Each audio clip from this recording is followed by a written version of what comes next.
Welcome to the Ancient Way. I'm James. I'm Marlia. Today's going to be a fun episode. We are going to... It was kind of fun. I'll kind of give the backstory just a little bit. Yeah. I had been thinking about this topic and in relationship to some things and whatever, and then I was talking to James about it, and he was like, "Oh yeah, I thought about that today too." Yeah. And we were like, "Yo, okay, let's do it." Yeah. Let's dive into it. Yep. But oh yeah. Well, do you want to share your example or like a light version of it, or I don't want to say light version, brief, and then I'll share mine, and then we can go into it. yeah, I don't want to go into too many details. No, for just sure. Yeah. for the covering of people, but Yeah.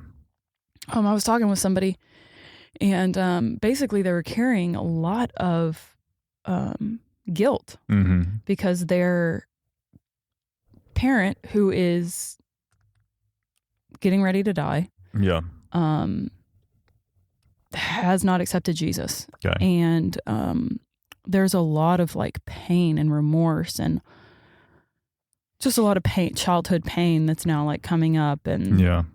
not great relationship and all that. And, you know, because he grew up and had a very, very hard childhood. And anyway, so I just got talking to her, and I was like, well, what if he actually is going to need to go on to the other side? What if he's actually going to have to graduate so he can be baptized in love that way? What if it takes that to be able to see? Yeah. Yeah. Yeah. What if that's actually the grace of God on his life? Yeah. Because he had so much pain and so much turmoil on this side of the earth. Uh-huh. I was like, what if it just kind of takes that? And because to be honest, he's living in hell Yeah. right now. Right.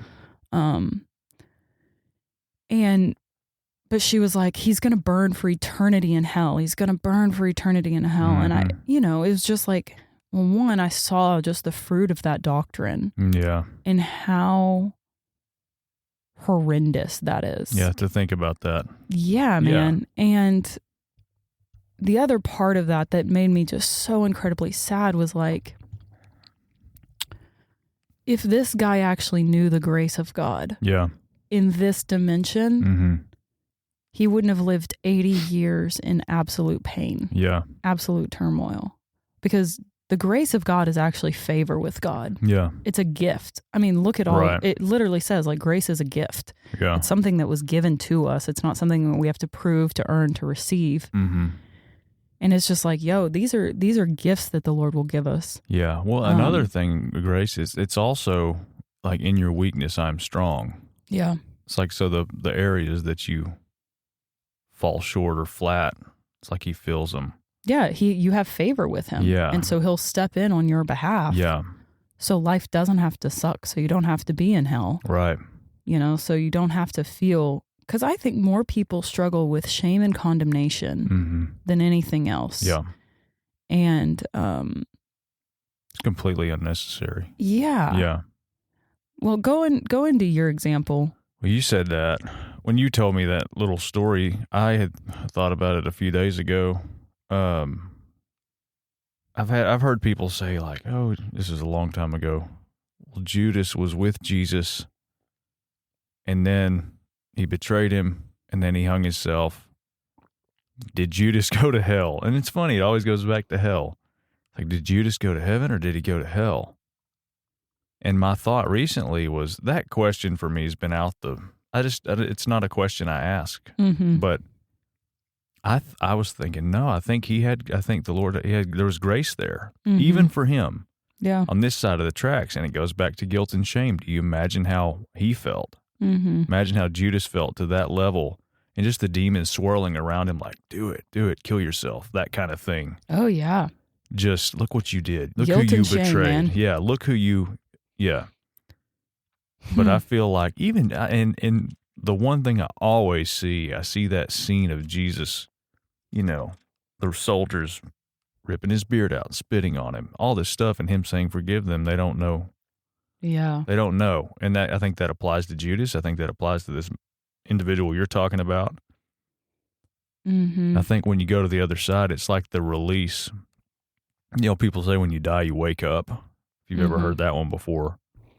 Yeah. I think you get to meet him.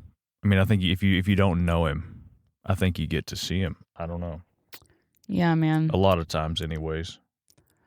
You know, and I even think, like, I love what Mike Parsons says about that, because to me that resonated. I was already on that track of like, God is the all-consuming fire. Yeah. So why do we think the only thing that even people are tormented here with are the things here? Well, the thoughts in your own mind. Yeah. You know, even projections in your mind. It's like mental torment. Right. That people get trapped into. That, like, Jesus provides the way out of all of that. Yeah. You know, and it's like you don't have to go, like, you could just surrender into the fire on this side of the realm.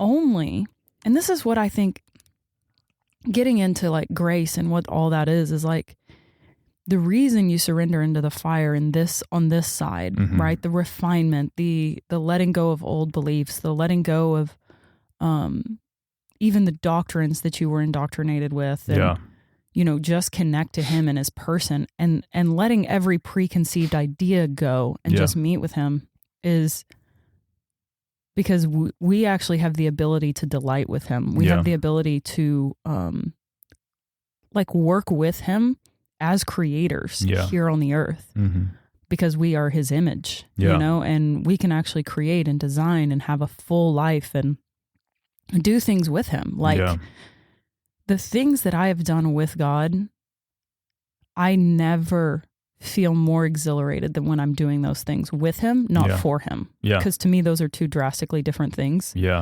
When you're doing it for him, you're trying to prove yourself. And that, to me, you're actually haven't surrendered into the grace of God yet.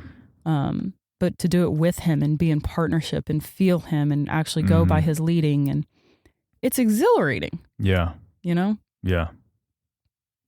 But I was thinking about, when you said that earlier about Judas, I instantly thought about the two guys on the cross.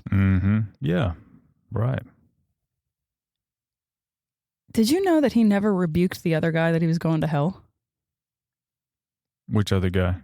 So the two... Oh, the guy that he was talking to on the cross? Well, he turned to the guy who believed in him and was like, today you'll be with me in paradise. He never turned around and rebuked the dude on the other side who was balking him. Oh, for sure. Never said, well, you'll be in hell this time. You won't be with me, He never did that. Right. So it's like, why do we do that? Why do we carry that perception that people are just going to burn in hell? Well, look how extreme it is for eternity too. It's like not for a little while. It's like for the rest of like eternal. It's awful. But I'm like, what if it is that, you know, love is patient and it actually doesn't have a timeline that ends? Because I think that's an interesting concept. Like people, I carried that. Like patience is limited. Like my patience ran out.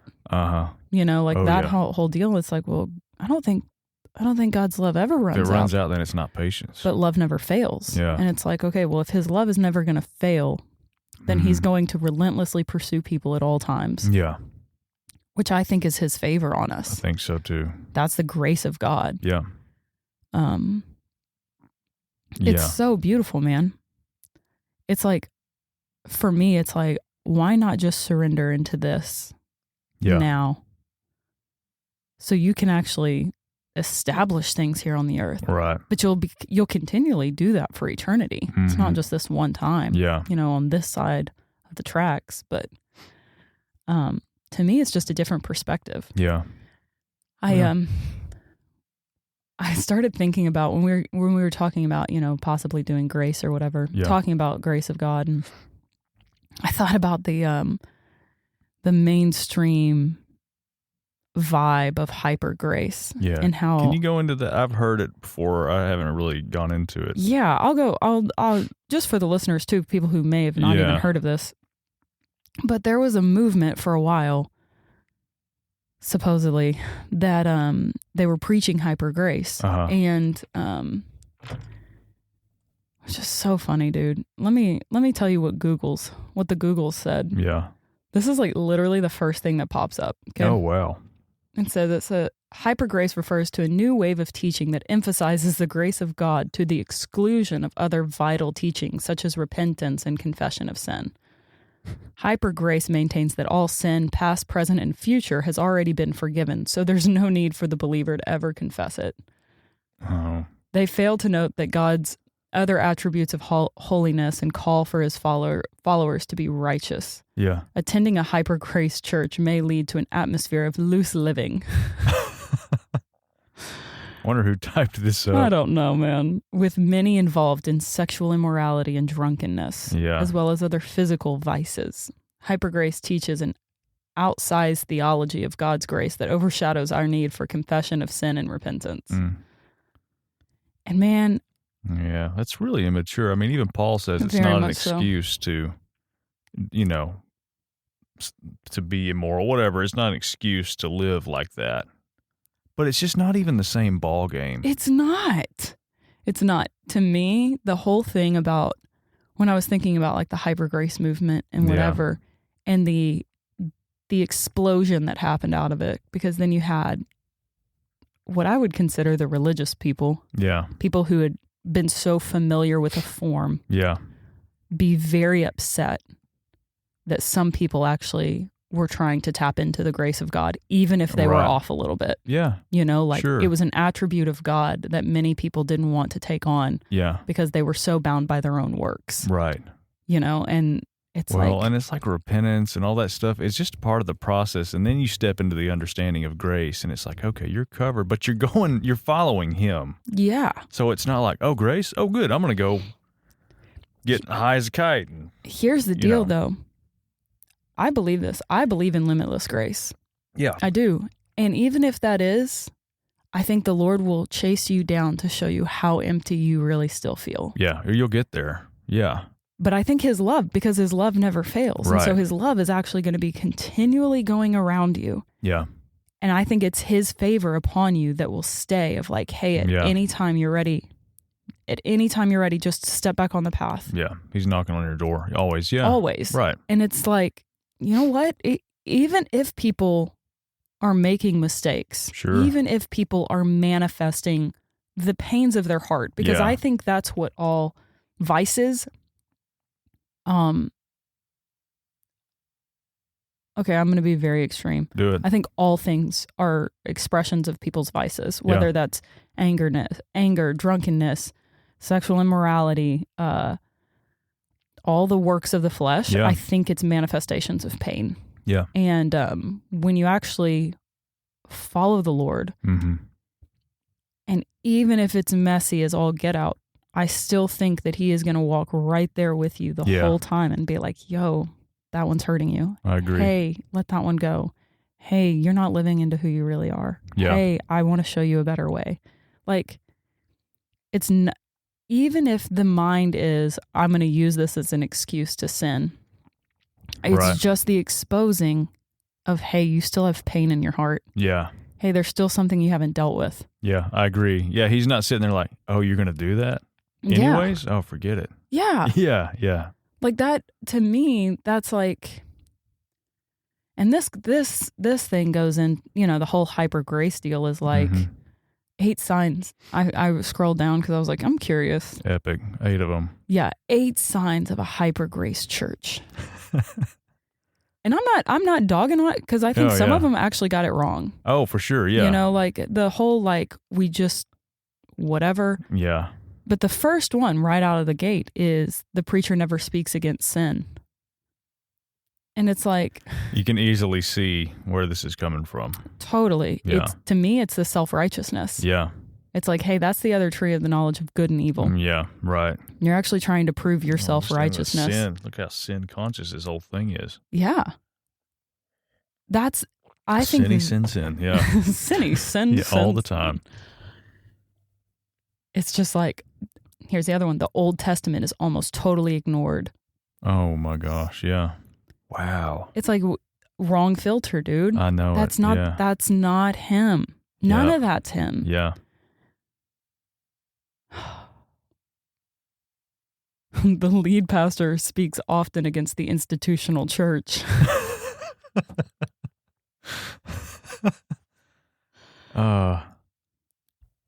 I'm sorry. That's great. The lead pastor teaches against tithing. It's just like, wow. To me, it's like, yo, none of that is the grace of God. None of that is him. Like that, shoot holes in that, man. Because it's like, oh yeah, go read the Bible. Mm-hmm. And I'm pretty sure Hebrews is real good about talking about there's no more consciousness of sin. Yeah, definitely. Like, stop looking at yourself in that identity because you're not that. When you start to come and understand that you are beloved, that you are actually made in the image of God. Yeah.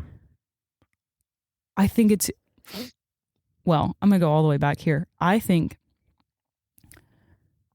that the first massive piece of foundation is knowing that you love God because God first loved you. Yeah. And we're only even compelled and able to love because to the degree that we allow him to love us. Yeah. Yeah. And to see his love for you. It's the goodness of God that leads to repentance. And grace is an aspect of goodness. So you could throw that in there. Totally. The grace of God, that's another one, you know? It is his favor upon our lives. And it's like, Has guilt or shame ever made you free? Not even a little bit. Just him, or the accusation, has that ever unlocked you? Mm-mm. Not once. No, it doesn't. No, it puts you in a spin. It puts you into what I would consider insane behavior. Yeah. So to me, like, insanity is when you start to really manifest things that are not you. Yep. It's like, yo, that. Yeah, it's crazy. Yeah, you're like living a different life. Yeah. And that's not like a negative, like, oh, you're insane. It's just yo, you're just outside. Insanity, yeah. You're outside of who you are, man. Yeah. Like, come back to who you really are. And if you don't know who you are yet, let God love you. Yeah. Ask to encounter the unconditional love of him, and then open yourself up and see how he moves. But I think the key is actually finding and connecting to true love in all things. Yeah. Because I think unconditional love is the foundation of it all. Yeah. Because then, man, like, even where Jesus says, like, if you love the Lord your God with all your heart, mind, and soul, and then love your neighbor as yourself, then you'll fulfill all the laws of the prophets. Yeah. Like, on these two, they hang. Yeah, everything. Right? Which is actually him. He hangs on those two things. Yeah. But we can't even achieve that. It's not even out of our own strength do we try and love him. Yeah. Right. It's actually allowing him to love you, because we can only love because God first loved us. And so stepping into that, I think, is what unlocks everything else. Yeah. It's seeing Jesus as he really is, like the reality of what he actually paid for. Yeah. Allows your whole being to be unlocked. Yeah. That he paid for you to be unlocked. And I was thinking about that too, like Jesus being the way. Yeah. Being the only way. Because I was thinking about, like, other religions, right? Like Hinduism and Buddhism. And because I took a world's religion class when I was going to Iowa State. But that was fun. That was interesting. Oh, it knocked against my religious grid so hard. Yeah. But it was really good for me. Because I was into anthropology and God, I was a nerd. But what I found to be interesting, like Taoism, all of them, every other religion requires you to do a bunch of things to inherit. Everything, actually, if you start to, even the monks of, like, surrender, but you have to meditate and you have to do all of these things. Yeah. You don't just receive. Yeah. And for me, that's where the line is different. Yeah. Like, Jesus literally, that old hymn song, I literally heard it in my head. Jesus paid it all.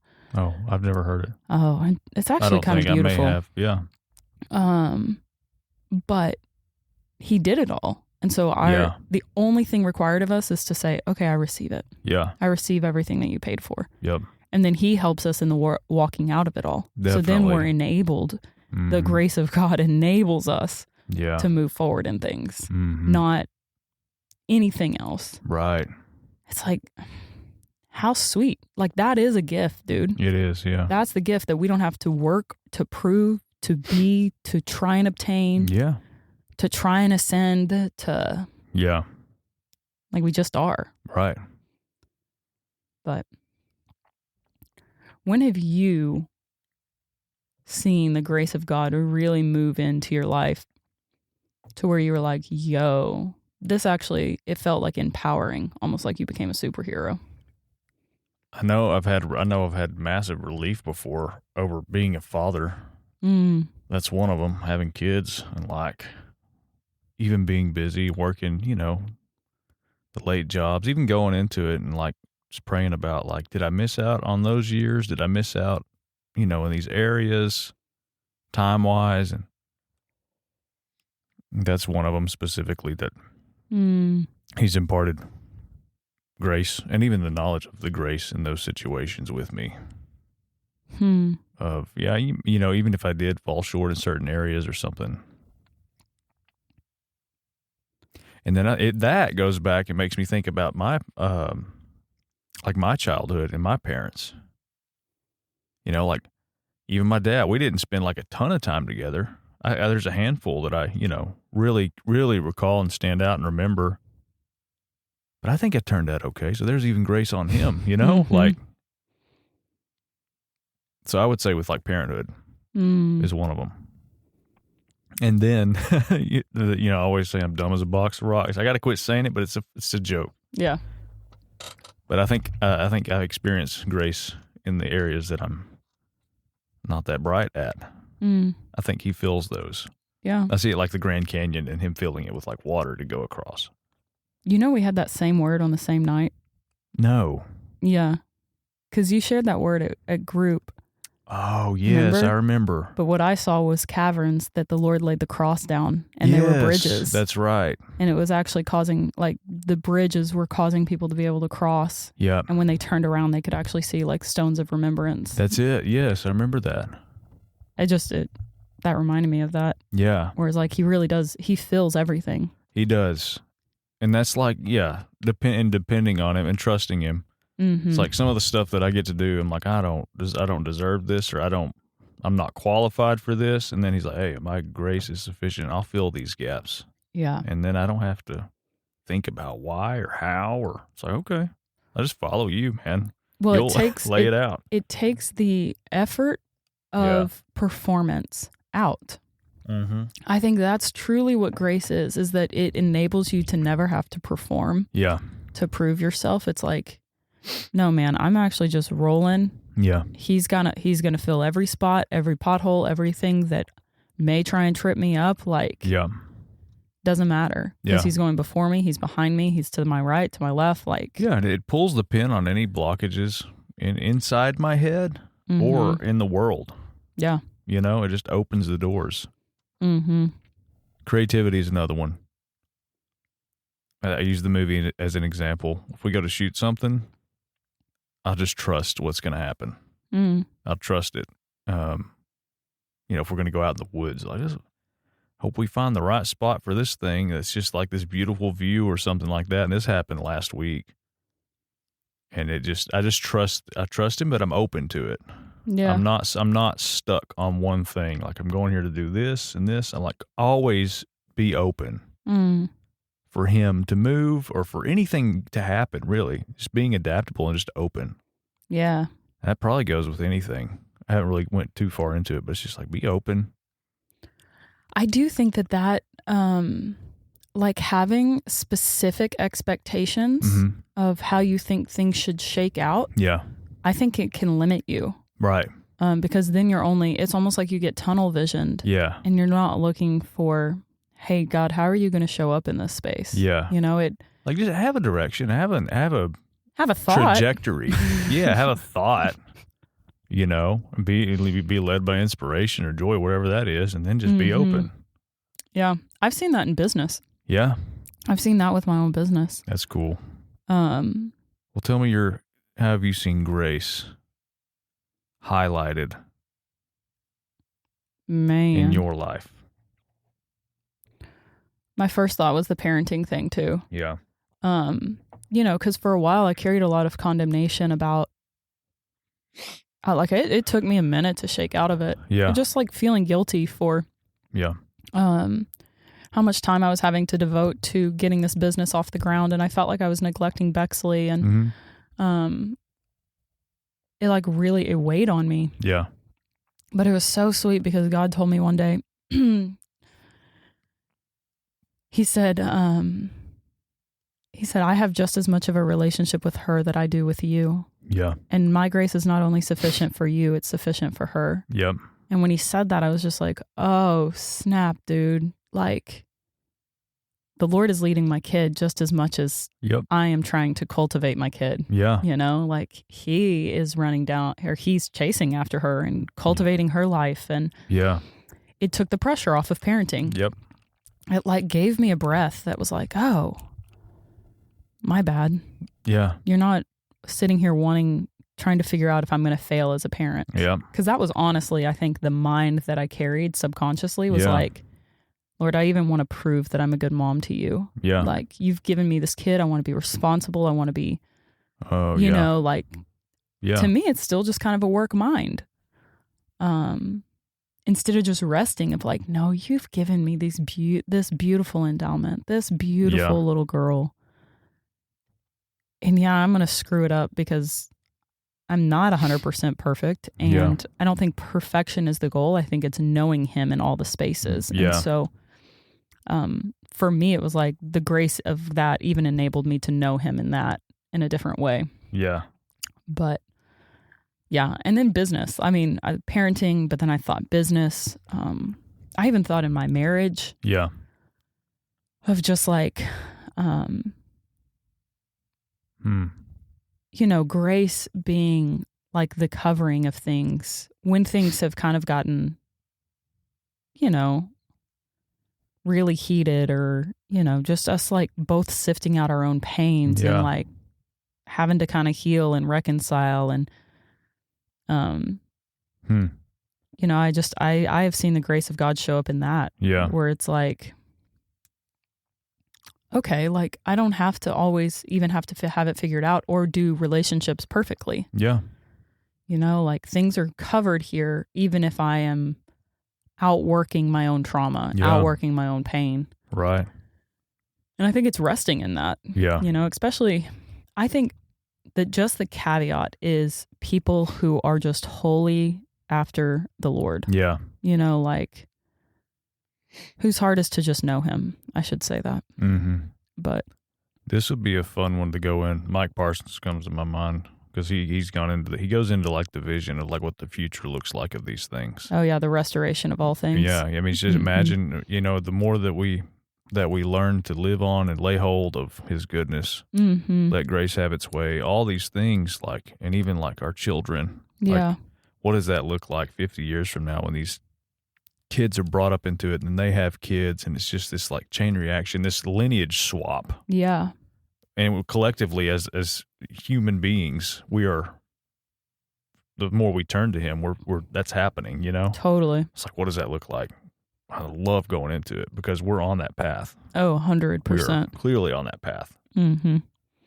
Not just in families, but in businesses, in relationships. Everywhere, We'll transform the way that we see the world. I know we've gone into this before. It'd be a fun one to go into with it. I would love to do that. Because he talks about like some crazy, it sounds crazy, but I think it's the way. I do too. I think it's the higher way.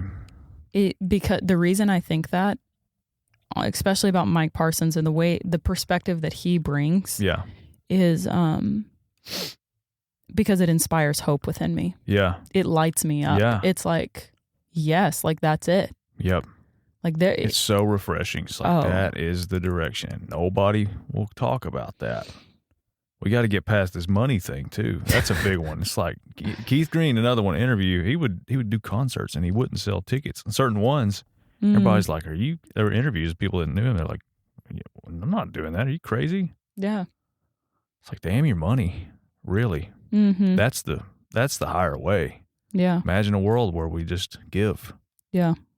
you know, and you're taken care of by him and by other people. Because I think I think relationships at the core of all of life is true relationships with God and with people. Yeah. Because then, like the word that I had at the beginning of the year, which I think is hysterical, seeing how my life has played out over the last 7 months. But he said, utilize your assets. Yeah, I remember that one. Yeah. And it wasn't about resources. It wasn't about the money that you had acquired or the wealth that you had made. It was your people. Yeah. It was the people in your life that the Lord said, utilize the assets. Yeah. Because people are assets. Right. Anyways, and that's not using people. Sure. That's like leaning into relationship. Yeah. Yeah, anyways, that's cool. But I think relationship is what will transcend the business arena. Yeah. Relationships will transcend all of it. Health arena. Yeah. The religious system. Every bit of it. Every bit of it. Even the innovation side of stuff. Yeah. It's just. Yeah. It's exciting. Mm-hmm. Yeah, I think that would be really dope, though. Yeah. Mike Parsons. Yeah. That would get really, really mess people up over that one. We'll go so far out there. All right, we will. But I like it. I don't mean this to be whatever, but I like expanding thought. I do too. I like the idea of, hey, why not stretch yourself in the things that you've thought all your life? Oh, yeah. If you're not able to, that might be a stronghold. It might be something that you've found your identity in instead of him. Yeah. You know, like, I think that's the reason that people can't grow or change or shift is because their identity, their person is so intertwined with this belief, this doctrine, this whatever, that if you look at it, it then has created a definition about you. Yeah. And I think it's damaging. Yeah. But well, that's one really good thing I like about this podcast is like we go into those things, and if people listen to it, you know, we're not just floaty spiritual, like we live in the earth too, and we function and we have lives and stuff. We're not just like floating around doing nothing. When we talk about these kind of things, it gives people permission to think about it, consider it, latch onto it. Yeah, and the practical outworking of it. Right, yeah. And so, even bringing Mike on and stuff like that. When people talk about it, it makes it, and when people believe it, it makes it a reality. Mm-hmm.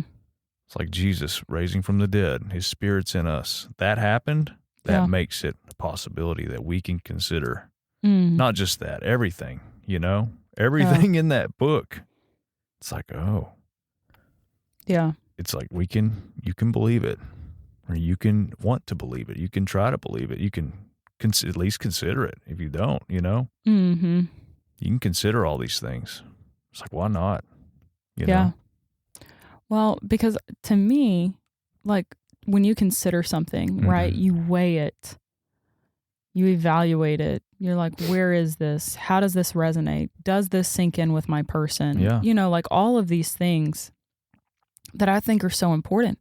I think people should do that for everything we say. I do too. You know, because it's like, I'm not God. Right. I want you to hear from him, not just hear from me. Like I'm just sharing my experiences and the things that I'm learning and growing and unveiling within my own person. And it's like going all the way back. I think the reason that people have a hard time with that is because it requires so much freedom. Yeah. And if you have a hard time with things that we say or have a hard time, it's like, are you afraid of freedom? Yeah. Are you afraid of letting go of control and letting go of maybe you don't understand it? Yeah. You know, maybe you have been indoctrinated in a certain vein or thought for 70 years that you could let go if you so want to, you know, it's like. Definitely. But I think if you still hold, this is too of an absolute, I don't know.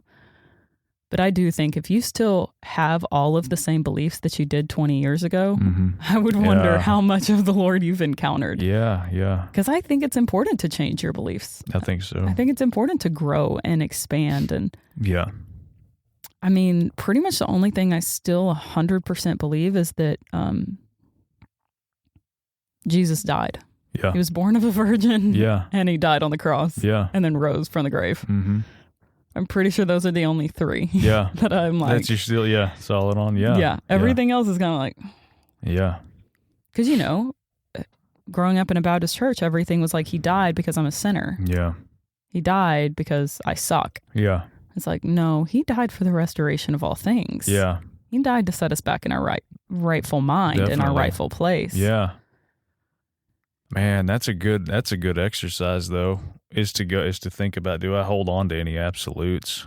And am I willing to open up about it? Or am I willing to like consider it, consider that this may be true, or consider that this may not be true? Just like take it to him, connect with him in it. Yeah.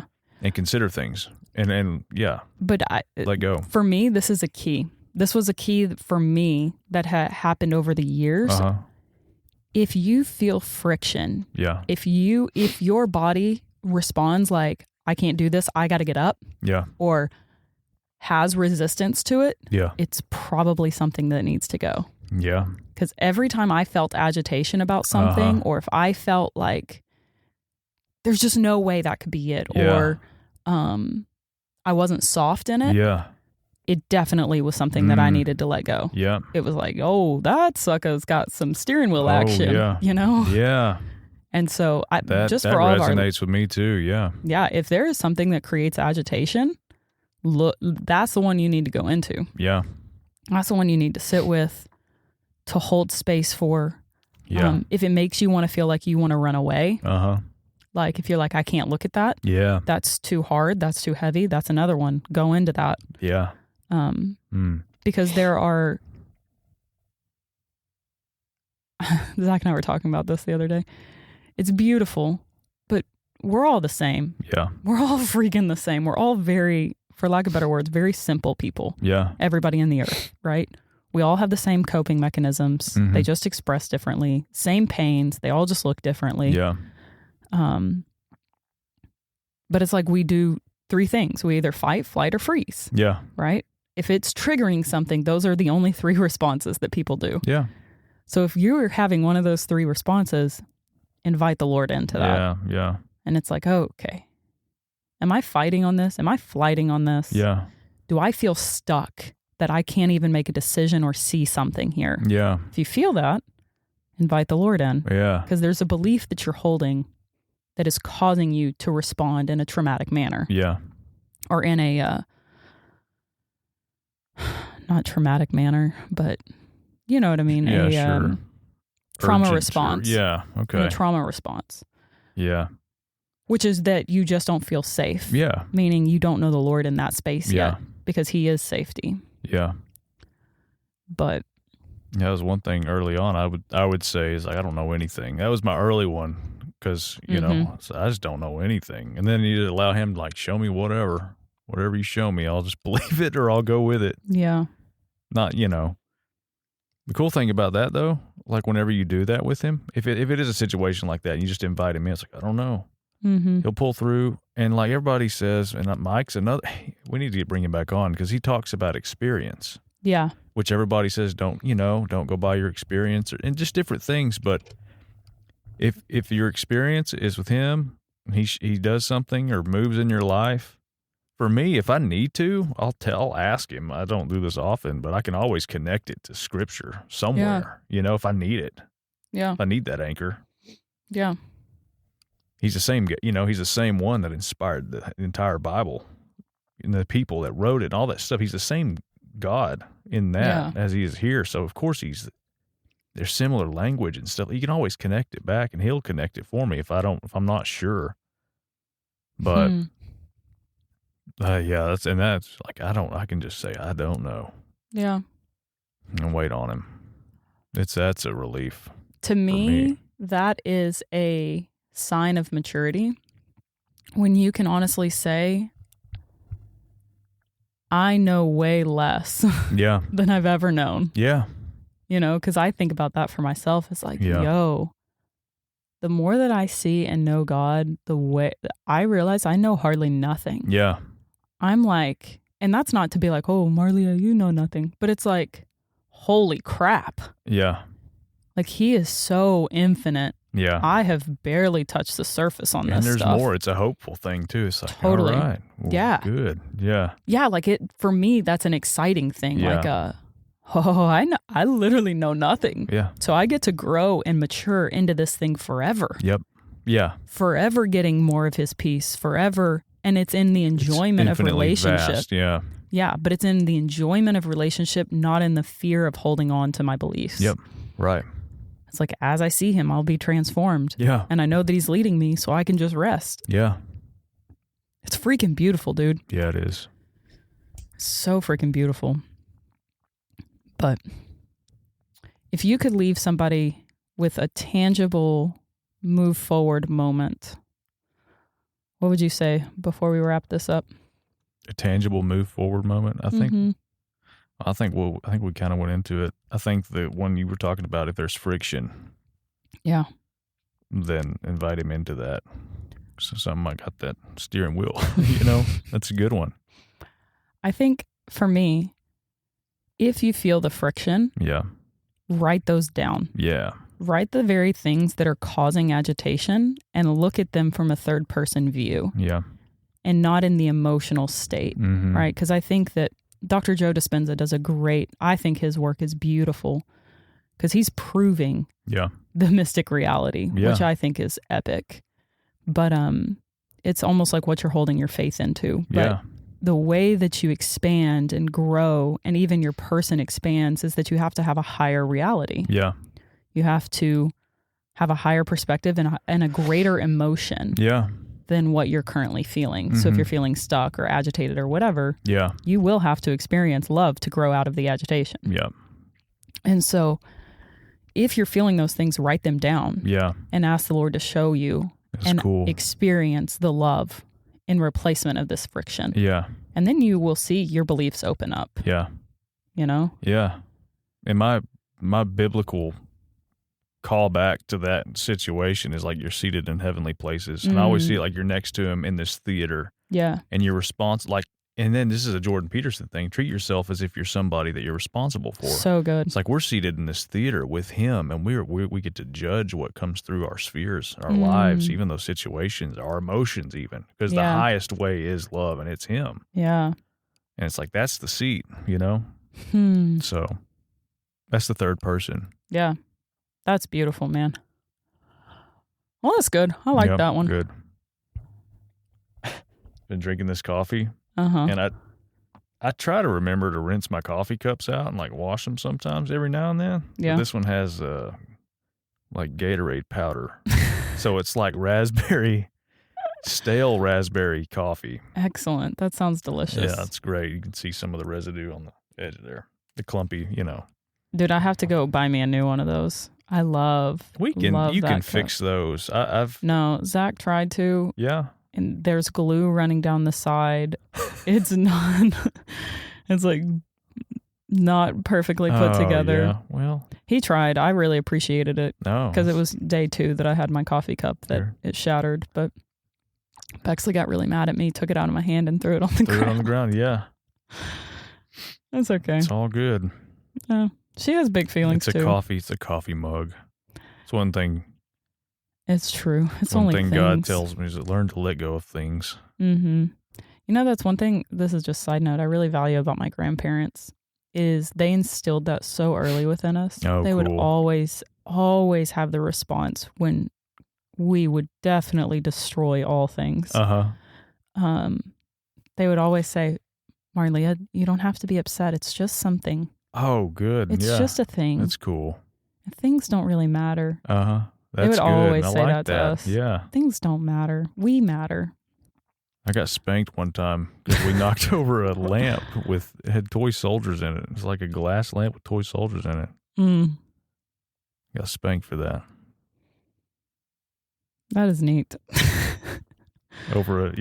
It's hilarious when you think about a lamp with little toy soldiers. That's worth some physical punishment. physical retribution. Yeah. Golly. Yeah. Did you know that they're coming out with research about the damage that it does to kids to spank I them? bet they are. I mean, they have been for years, right? I just I'm read an curious article about it. Yeah. I guess they've been studying like these groups of kids for like 30 years. Yeah. And how much lack of self-worth they have if they were spanked. Yeah, interesting. Compared to people who were not spanked. Yeah. Look at both sides of it. Yeah. I'm just considering it. I'm not like, I don't know. That's one of those things I don't know, but I know, like, as a parent too, how traumatic or damaging is that for the parent? Yeah. How cold do you have to make yourself to do that is my thought on it. I mean, Zach said the other day, well, we say this often because Bexley is kind of, she's 3, so yeah, she's the full expression of 3. Zach, we've never spanked Bexley. Yeah. But she said, she did something that was, what she did was she had her water bottle cup and she got really mad. So she shoved it right in my eye. Yeah. And moved my contact behind my eye. Oh, I God. instantly broke. I started bawling. I couldn't. It was just like a physical response. Yeah. It hurt. It was swollen. It was red. Wow. It was my last contact. So now I'm having to wear glasses until I can get more contacts. And anyways, I was pretty upset. Yeah. And I had to go to the car because we were at a friend's house, and to just like, it really, really hurt. Yeah. But Zach came to me and he goes, I get why people spank their kids. That's funny. I mean, I didn't do anything. I just literally was like, Bexley, I need you to go sit over there. Yeah. But yeah, that's really an interesting funny one. I don't fully understand it or know. I've never really delved into it too much. Mm-hmm. I was definitely spanked as a kid. Yeah. But it's, you know. Oh, me too. I don't know. Oh, last thing though, I have to say this. I wanted to tell this story. So the other night, Zach pats Bexley's butt to go to sleep. It's like, but he has been using the language, he's going to smack the flies, right? So he's like, let's smack him. Let's smack him. Oh, yeah. Which Bexley can't say the smack yet, so she just says F him. Which is hysterical. That's but we try not to make it a big deal. Yeah, but that's funny. She also calls suckers effers. Which is just like, funny. Yeah, golly. We try not to talk about things like that in public. Yeah, sure. But last night, he was trying to put her to bed, and he was like, let me smack that bottom. And she goes, no, Daddy, I'm a good guy. Oh. But I thought it was brilliant that she is connected, because she always does like the good guys, bad guys. Yeah. And we talk about that humans are all good guys. Yeah. And, you know. Interesting, yeah. But she instantly made that reaction that like, we smack the bad things. Yeah. Like we go after the things, not people. Right, not people, yeah. And she kept saying that. She goes, no, I'm a good guy, Daddy, good guy. Yeah. And he like instantly stopped and he was like, you are a good guy. Yeah. He was like, I want to just pat your bottom because that'll help you go to sleep. Yeah. It's going to calm you down. Yeah. But I just thought it was interesting that as a 3-year-old, she recognized the language. Yeah. And instantly recognized what spanking would do to her. Right. It was just like, wow. Almost, it was that moment of like, oh, I see how things could be redefined. Yeah. Of like, hey, if I get smacked for this, I get spanked, then I instantly don't feel like I'm good anymore. Right. Like inherently good. Yeah. Because we talk about that, like everybody's inherently good. Anyways. Wow. Isn't that wild? That is wild. I was like, that is very intuitive for a 3-year-old. It is, yeah. We joke about it a lot. I tell Kyle I'm going to spank her. I'm like, yep, that's it. You're getting a spanking now. She's like, oh, don't. It's just it's kind of a joke. Well, yeah, she's like almost an adult. For sure, yeah. That's why it's so funny. But I shouldn't say that. Isn't she like 9? She's basically an adult. She's like almost 6 foot tall. She'll be taller than I am. Anyways. Yeah. But people, the spanking thing, that's another one that's a steering wheel friction area for sure. Yeah. With people. I used to think, my friends and I would talk about this too. We agreed that violence solves everything when it all comes down to it. Who has the big stick? Who has the bigger gun? Like, they're gonna get it. And then if you do something wrong and you get beat for it, you're not gonna do it again. Yeah. It's like, problem solved. You should believe that stuff. Because you only care about behavior modification. You don't care about the condition of the heart. Yeah. Yes, exactly. Yeah. It's like, man. Yeah. How militant and cold is that? Freaking religious. Yeah, for sure. I mean, to me, that's the system. That's the system, man. Yeah. Where you don't care or value the heart or the heart condition. Yeah. You only care Wow. about what behavior you well, produce. and then, connecting that to spare the rod, spoil the child, too. Yeah. Using that to justify Mm-hmm. the cold behavior modification thing. It's interesting, yeah. That should be an episode. Maybe we should go further into this. I'm curious to read the research of it. Oh, I'll send it to Whatever you. your sources are, send me one. Oh, I will, because it's fascinating to Yeah, me. it is. Cool. Yeah. All right, guys. On that note, Yeah. All right. Yeah. Thanks for listening. see y'all next time.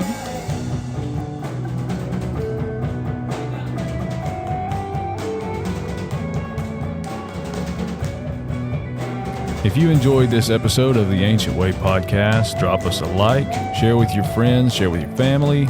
And if you'd like to support us and what we are doing, and you would like to play a direct role in our growth and things that we do in the future, We have a donation spot at the bottom of our show notes, so you can click on that, give however much you want.